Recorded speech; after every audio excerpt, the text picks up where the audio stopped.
ya mwache na neti wano pa mechia o wose ya na asano de am de to fombo ko no eri na ekuno nti na neti wano pa be mwache ya da se ya mo bibia che ya mo bibia kwaba eri Adom TV bedwam jumadi so ya shase 5:30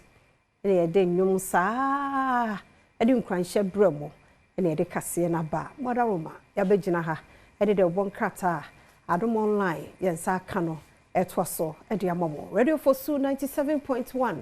ya mamunyina ache ya mamunyina kwaba Ghana fo achi ne bencheye ya da mose papa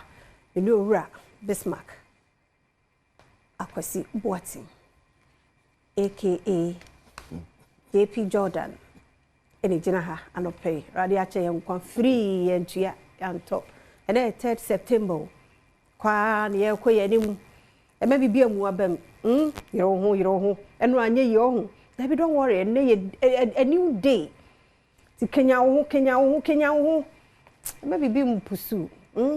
ati ase e ma obi hu hawo ma Awurade nkuto hu no hawo no no ansiesie hawo no ma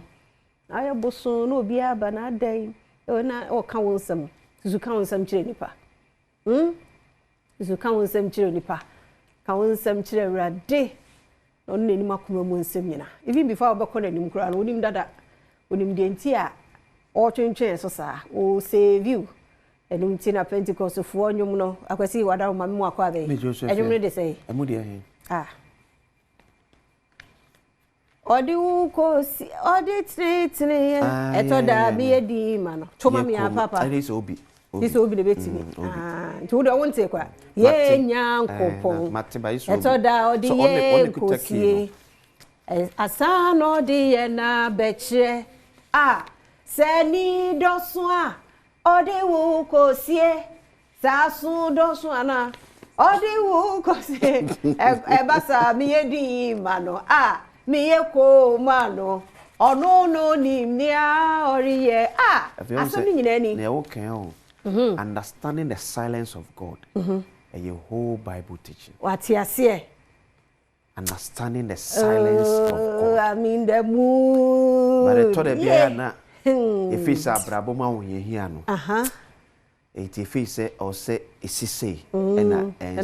banyame nim de ntia a lot of things are happening behind the scenes I am fear ni hu yakopon bio ni kakra bi ma ohunu de ntia ka wo sori anopen ka wo muni ka wo muni ye nyankopon eto da odi ye nkosie asana odi ye na bechire radio da say me de cross or say etu obi ni nyansa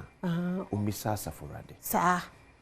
ti se wo penyansa kwa Awurade ho no like bibia mu no me Awurade di kan decision bia wo beteki no me Awurade di kan odi kan wo mu a kunimdie yo dia nti ende ye meni Akwasi eni bedwam team ye de ma nyina ne se enka wasam nkire nipa ka kire Awurade interest say interest say the most difficult part of being a Christian is waiting anodin yes Timus was chain akomchire obompaye still waiting a chain akomchire asemre no so na oso wo yem so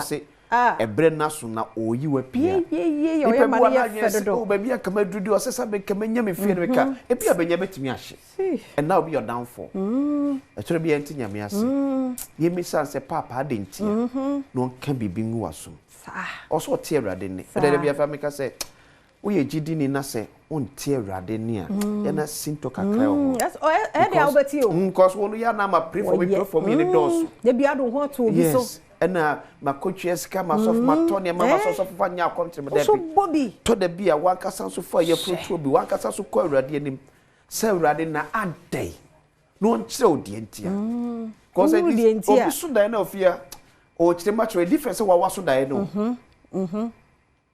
obi so daye na wo kyere match yes wow na unimo oda ye no betimi narrative ko mo se fia na kwetimi so dan na se wa pia asema ehu ade ne yi o na I say o take care bi mo ase baby na eti de be mo nya interpretation of the dream no because enya wo na aso sa dan ni tinu otuma so for kura so cheche na ayɛ din ono kura na okonya me no wa kire no that is it eti enya abotre ma nyame na oso wo ya obeya manaye fe wa se ti asenko ade fe nyagidi oni mu ade be wate so bie no de ho ato awrade so ni mu gua se da bia da edin pa yes enye easy o eka de bia se wonka wonu aduro mu asa wa branyame na ne nyamsom ne se me de me hu ojiw hwe sa minute no sa seconds no obetimi abema ma ye sustain ya wa sustain ni pa bia na moto ya tudia fochi ya wa sustain wa ma wo entom no de radio ase onti ase ena nyame ase kwasi ya mo aposifo abaso oh yes omo ya de enura na me ya na me se nti we nyina wo ho na afi ade just o ze de bia me ka se yensere urade se yen use as a scapegoat ana de bia ye betwa ma bibia si ansana mi wa ne ma ni nyina wo ho ye betumi aye oh IGP onu wadwuma ye 4 enu a che se din ya ntehwe ba ku ma ku bi ne sun ye kakra which is normal sa evru yeah kasahuru yeah the kasma ba ku bi ashiwa bufu ne yes and no normal said that once argument be by entem there yeah me am in general there the election was peaceful. That's how se kroma for prani anje bibia ye din Akwatia for so ya de o ma ya de yes kroma for no so ya de o ma comport o mo ho say din boko de wadi ni nkunim ku o de ko de wani nkunim ku o no so ko kasentwi we ya ye wie mumma yenkoso ama do na ntiase no kro ye no is Akwatia betumpon enye adwuma Akwatia betumpon finito adwuma mumma yen fa pressure brain so nkogu empini so nkofa mputumra de ye de begu mumma yen kofa pressure brain nkogu empi so se ko afia de bia meka se ye jai ye MCs ye omo na ye the main development engineers eso omo nyina na ye adwuma no se sekede ma MC adwuma for ne development mo nya nto ho eso obi aye na adwuma bebi ameka kire o se mampani adwuma no nko antu benye enti ni ya cheche no enti no to obi aje ne MC nya ne de MPS o ka kire no MP so ese ye ka emre no so se wo se nyina ye boabo ye ho ne ye boa ma man ye konanim na mampani da wada ne ye jai ne sa nya me dia nya na mo ye o man ye attitude obi aye na family obi aye na family na Akwatia enti tumpon na meti eye kroma force mo eka say GCD o say GDC no no say gu amakro no Adom cancer eti majority of mabru ni nyina say galamsey and no outie omo aka so otimi ka say yes me galamsey na me ye o se ma anya galamsey me to survive so going forward dey na betimi aye tutu and no ati mo ba ko mo ka manage say so mo ma your alternative adwuma ya ye kra no se be buvie free aus anadwuma wo ye fie da bia na otwe woni twebekum na otwe hwe difa na ba bia wo konkora se weda so obesa baba ana so sama back etoma ka sa kra no yes risky risky na so wankwa obere didi nti penifo no ye alternative adwuma emfa mo kwasi aka we awie ma menka ba ko mfamu abatan ni chichu na enkomfa ma ye sre ni die mu ba de se bi mo bie school bi mu nso mie so awofo mo mie ni na ho ye hwe nkura ni ye ye ni mu ha pa nkura twakwan mu enye nkura mpanifo akura kitikiti bi wo twakwan mu ahwe bonkum wo ahwe ni fa eno ani se ni nuan mo konti wo so di akire amena sore na mo yese kwa ye hwe kwan yi the way bi ade me say every achi me yam de me hwim me yam ahyemia na madwene ho an na me kan yo eno asempota mo ho abayo keto akura se trelo se die bia bo no na me hu se ne pan yo se ne rubber pan no etie no yesere pa akura ya akura